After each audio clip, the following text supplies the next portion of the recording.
कि हमारे पूर्वज क्या वैकुंठ में मिलने वाले हैं, हमारे पूर्वज क्या स्वर्ग में मिलने वाले हैं। एक झूठ 7 पीढ़ी को नरक में पटक देता है। शंकर भगवान के सामने माता सती ने केवल एक झूठ बोला और उस झूठ का परिणाम यह निकला कि सती को भी प्राण त्यागना पड़े और सती के पिता को बकरे का मुंह लगाना पड़ा। एक झूठ उसके पिता को भी पशु बना देता। एक झूठ व्यक्ति की 7 पीढ़ी को नरक में ले जाकर पटक देता।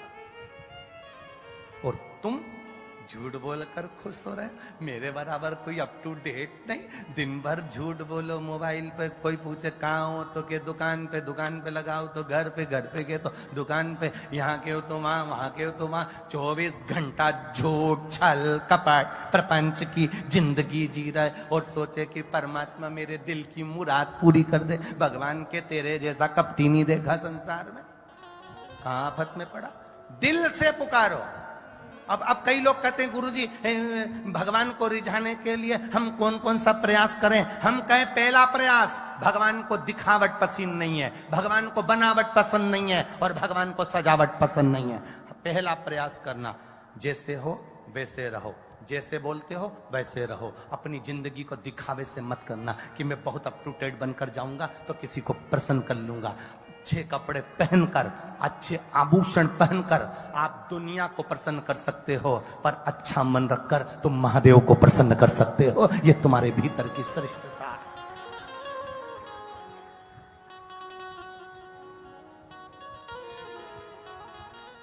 हम परमात्मा को प्रसन्न करने का प्रयास तो करें। अभी कल अभिषेक होगा, कल रात्रि को 9 बजे से 10 बजे तक हम अभिषेक करेंगे। सब अपने अपने घर में पार्थिव शिवलिंग का निर्माण करेंगे। कई ऐसे भी होंगे जिनके भीतर शंका का समाधान नहीं हो पाएगा। करें ना करें, क्या करा जाए। रात्रि का अभिषेक करेंगे ना करेंगे, शिवरात्रि का अभिषेक करें कि ना करें, ऐसा तो नहीं वैसा तो नहीं। तुम अपनी, और कई लोग आपको भड़काने का काम करेंगे कि कैसे भी अभिषेक ना हो, ना करें, और आप उनके कहने में आकर अपनी जिंदगी को फिर 1 साल के लिए पीछे धकल दोगे। फिर मौका ये सावन की शिवरात्रि का नहीं मिल पाएगा, फिर अधूरे रह जाओगे और वो इंतजार तुम्हारा बना के बना रह जा। करो उसकी प्रार्थना।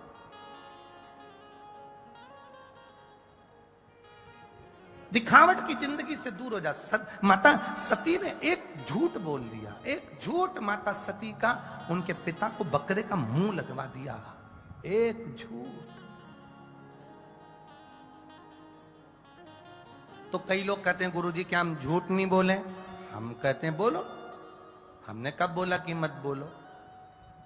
भगवान ने खुद कहा है पृथ्वी पर जाओगे, परिवार को चलाना है, बच्चों को पालना है, परिवार को संभालना है, तो तुम सत्य की जिंदगी नहीं जी पाओगे। इसलिए तुम्हें थोड़ा ना थोड़ा झूठ तो बोलो, बोलो जम के बोलो, बोलना पड़ेगा। हम भी कह रहे हैं बोलो झूठ, मना नहीं है।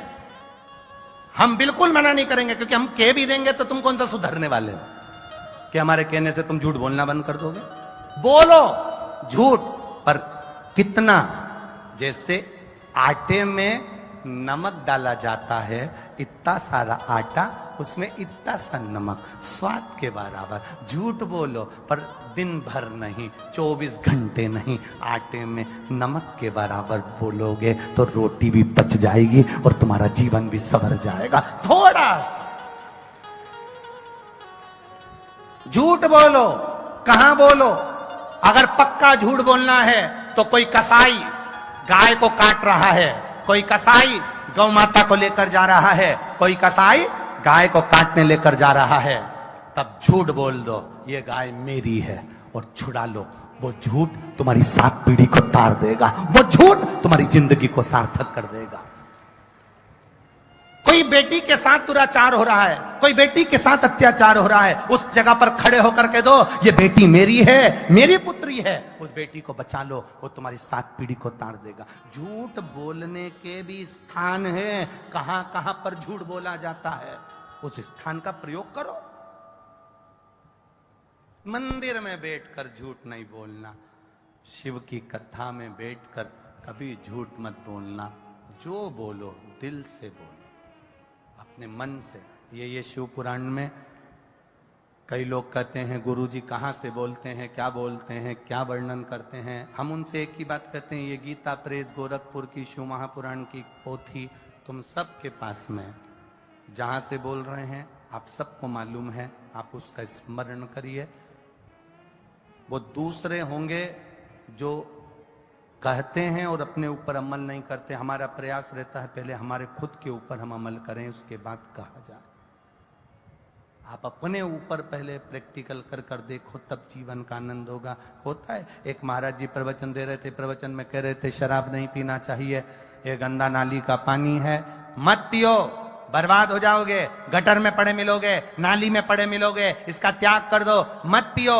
महाराज जी प्रवचन में बोल रहे थे, उसमें एक महाराज का पहचान वाला बैठा था, उठ के खड़ा हो गया। खड़े होते से ही बोला, ओ महाराज तू इतनी बड़ी बड़ी बात कह रहा है, तेरा सग्गा भाई पी के तो गटर में पड़ा है।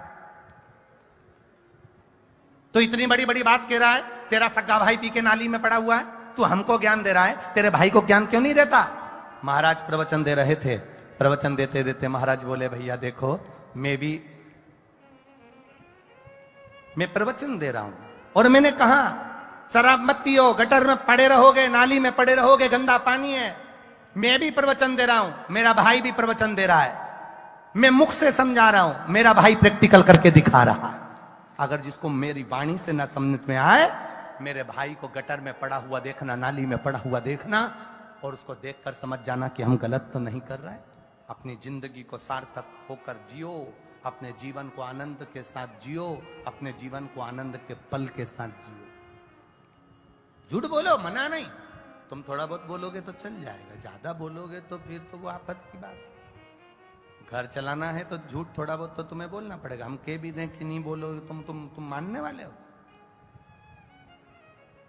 ये झूठ के चक्कर में तो ना जाने कितने स्वर्ग और नरक चले गए। एक पत्नी अपने पति से रोज पूछती थी, मैं कैसी लग रही, मैं कैसी लग रही।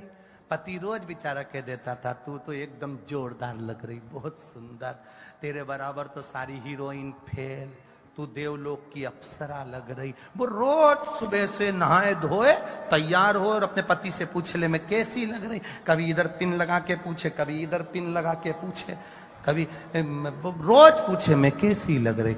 वो इतना विद्वान व्यक्ति था, इतना विद्वान, उसकी लोग पूजन करते थे, उसको नमन करते थे। और वही विद्वान व्यक्ति नरक में पड़ा था। मोहल्ले के लोगों ने देखा हम स्वर्ग में और हमारे यहाँ का विद्वान व्यक्ति नरक में। पूछा, विद्वान जी आप नरक कैसे पहुंच गए, आप तो इतने बड़े ज्ञानी थे, आप दुनिया को प्रवचन देते थे, आप नरक कैसे पहुंच गए। इतने में विद्वान व्यक्ति की आंख से आंसू बह गए, ये मेरी पत्नी के कारण नरक जा रहा हूं। तो पत्नी ने ऐसा क्या कर दिया जो तुम नरक जा रहे। वो रोज सुबह से तैयार होके मुझसे पूछती थी मैं कैसी लग रही, और मुझे रोज झूठ बोलना पड़ता था कि तू हीरोइन लग रही है। वो नहीं लगती थी तो भी कहना पड़ता था। तो मेरी माताओं से निवेदन है, तुम अपने पति को स्वर्ग भेजने का प्रयास करना, नरक नहीं। पूछना ही मत एक बार भी कि तुम कैसी लग रही। और पतियों से भी निवेदन है, बेचारा सत्य तो बोल नहीं सकता। अगर एक बार उसने सच बोल दिया ना, तुमने पूछा कैसी लग रही और वो कह दिया ऐसी लग रही जैसे हरी घास में भैंस चल रही, तो बेचारे को 4 दिन तक खाना नहीं मिलेगा। तो वो सत्य तो बोल नहीं सकता, झूठ बोलना ही पड़ेगा उसको, कैसे एडजस्ट करना ही पड़ेगा। अरे मत बुरे कर्म कर बंदे वरना पछताएगा, भगवान की आंखों से तू बच नहीं पाएगा, तू बच नहीं पाएगा। अरे ओ अज्ञानी मत करना लानी, अरे ओ अज्ञानी मत करना लानी। तेरे कर्म का फल भी तू ही पाएगा, जैसा किया तूने तेरे आगे आएगा। मत बुरे कर्म कर बंदे वरना पछताएगा, भगवान की आंखों से तू बच नहीं पाएगा, तू बच नहीं पाएगा। बस अपनी जिंदगी को संवारने का प्रयास करना। दिखावट, बनावट और सजावट से दूर रहना। महाराज, सज कर, मकान को सजाकर, घर को सजाकर, अपने आप को सजाकर आप दुनिया को रिझा सकते हो, पर परमात्मा को नहीं। सती मैया ने, सब जा रहे हैं यज्ञ में, जिस यज्ञ को करने से पहले सभा लगी, शिवजी पहुंचे, शंकर भगवान उठकर अपने ससुर को प्रणाम नहीं करे, प्रणाम नहीं करे तो ससुर को क्रोध आ गया और उन्होंने श्राप दे दिया, हे शिव, मैं तुम्हें श्राप देता हूं कि तुम शमशान में निवास करोगे। भोलेनाथ जी शमशान में रहने लगे। शंकर भगवान शमशान का श्राप सुनकर खुश बहुत हुए, क्योंकि आज के जमाने में ये प्रॉपर्टी, ये जमीन पे लोग कब्जा जल्दी कर लेते हैं, बहुत जल्दी कब्जा कर। इसलिए दक्ष प्रजापति समझदार थे, उन्होंने अपने जमाई को प्लाट दिलाया, जमीन दिलाई, तो ऐसी जगह दिलाई जहां कोई जिंदगी भर कब्जा नहीं करेगा।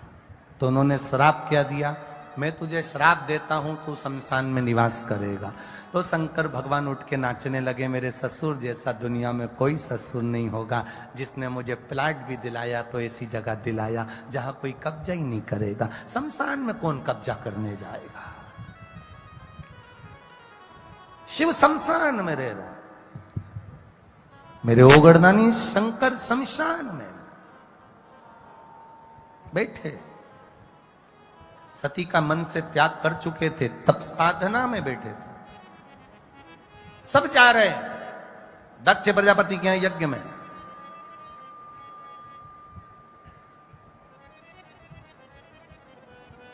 दुनिया के लोगों की बहुत बुरी आदत है,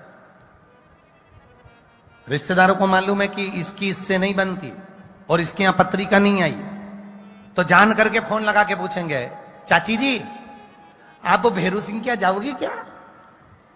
अब चाची का मन, एक तो लड़ाई उससे और ऊपर से मुझसे, नहीं हमारे यहां पत्रिका नहीं है। इतने में फिर किसी का फोन आ गया, क्यों मासी जी, रिश्तेदारों की आदत है, जब तक ये खरोचे नहीं तब तक इन्हें सुख मिले नहीं। तुम मां जाओगी क्या? फिर किसी ने फोन करके बोला, क्यों तुम्हारे तो रिश्तेदार कथा करा रहे हैं, तुम्हें आगे नहीं बिठाया। फिर खरोचा। हमारी जरा 4-6 महीने से अच्छी बन नहीं रही थी, इसलिए उन्होंने हमको आगे नहीं बिठाया। फिर किसी का फोन आया, क्यों मामी जी कथा हो रही तुम्हारे अलवर में, हमें आगे बिठा दो ना। क्यों मामी जी? अब फिर किसी ने खरोच दिया, फिर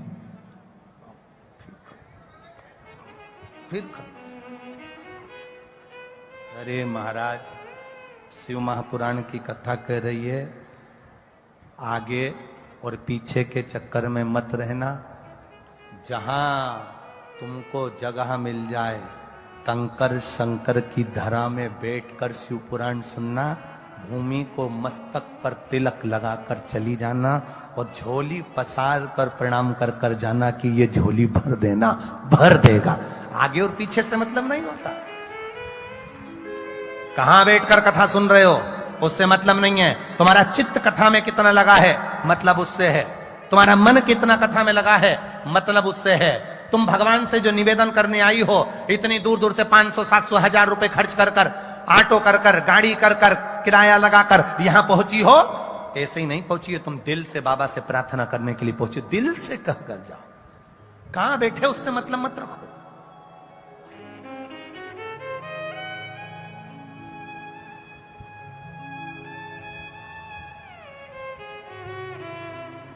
सती मैया को कहा, सती का हृदय जला, उनके मन में आया कि मैं जाऊं। शिव जी से कहा मुझे जाना है, भोलेनाथ ने समझाया मत जाओ, क्या करोगी जाकर अपने पिता के यहां। उन्होंने नहीं बुलाया, नहीं मानी, चली गई यज्ञशाला में कूद कर अपने प्राणों को त्याग दिया। बहुत बड़ी गलती कर गई सती मां, बहुत बड़ी गलती। प्राण छोड़े भी तो यज्ञशाला के अंदर छोड़े, यज्ञ कुंड में जली, गलती कर गई। तुम्हारा कितना भी लड़ाई हो, तुम्हारा कितना भी विवाद हो, तुम्हारी एक दूसरे से कितना भी विवाद हो, कितनी भी लड़ाई हो, कितना भी तुम्हारी दुश्मनी हो, पर कोई धर्म का कार्य हो रहा हो, सत्कर्म हो रहा हो, अपने नगर में, परिवार में, कुटुंब में, अपने क्षेत्र में कहीं अगर भगवान की कथा हो रही हो, यज्ञ हो रहा हो, अच्छा कार्य हो रहा हो, तुम्हारी कितनी भी एक दूसरे से लड़ाई हो, पर उस धर्म के कार्य में तुम विघ्न उत्पन्न मत करना। सती मैया ने गलती कर दी, यज्ञ की कुंडी में कूद कर मर गई। शंकर भगवान को क्रोध आ गया और अपनी पत्नी को श्राप दे दिया, ए सती तू यज्ञ की अग्नि में कूद कर मरी है।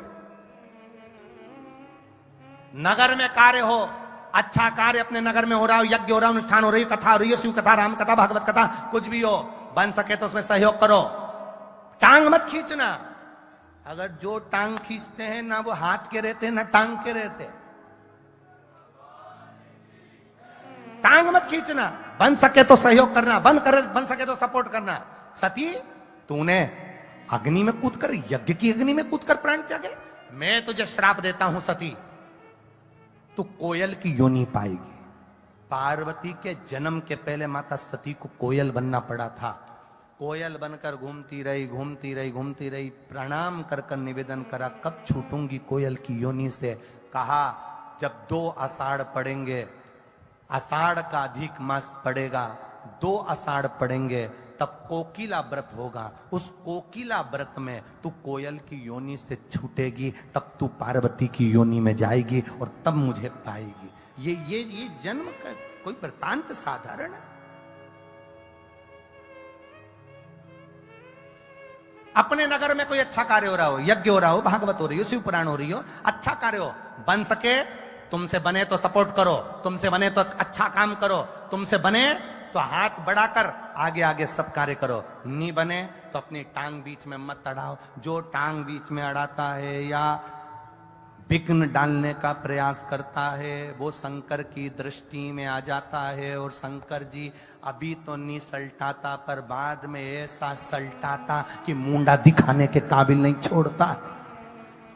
बन सके अच्छा करो, बन सके सपोर्ट करो, धर्म में, सत्कर्म में, अच्छे कार्य में, बन सके तो अपनी आहुति दीजिए, ना बन सके तो पीछे हट जाओ, ना निंदा करना ना बुराई करना। और दूसरी चीज हो तो चल जाए, ये शिव की कथा है, ओगरदानी की, शंकर भगवान की,